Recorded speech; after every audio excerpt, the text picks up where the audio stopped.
দেখেন মরুভূমির পাশে কতগুলো শত শত কবুতর, আরও অনেকগুলো ছিল, সব চলে গেছে।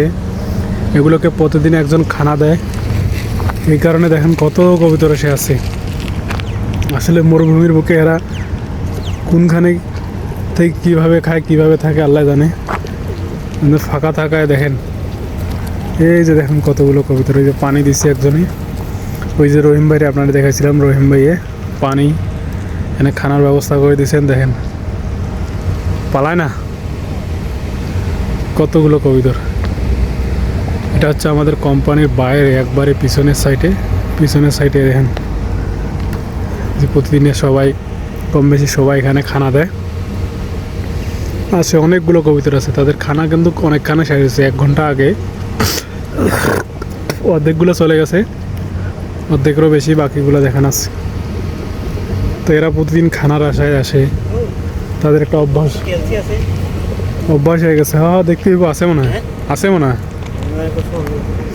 কার ক্যালসিয়ামের অভাব হয়ে গেছে। এই দেখেন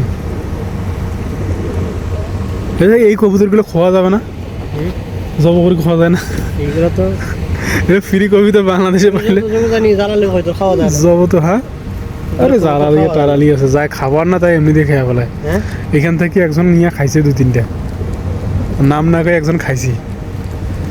এগুলো খাওয়া উচিত না, এগুলো তো সিলেটে আর এই ওই যে মাজার আছে না, এগুলো জ্বালালি না তো এগুলা। মাজার এত ভরপুর, মাজারে তো কি আয় রে কবুতর। সিলেটে তো শাহজালাল মাজার না। এই দেখেন ওমানে সব পাহাড় পাহাড় আর পাহাড়, এই শহরের ভিতর পাহাড়, তাহলে দেখেন শহরের বাইরে কেমনটা পাহাড়।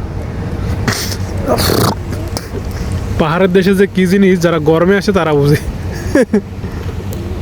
পাহাড় কি জিনিস।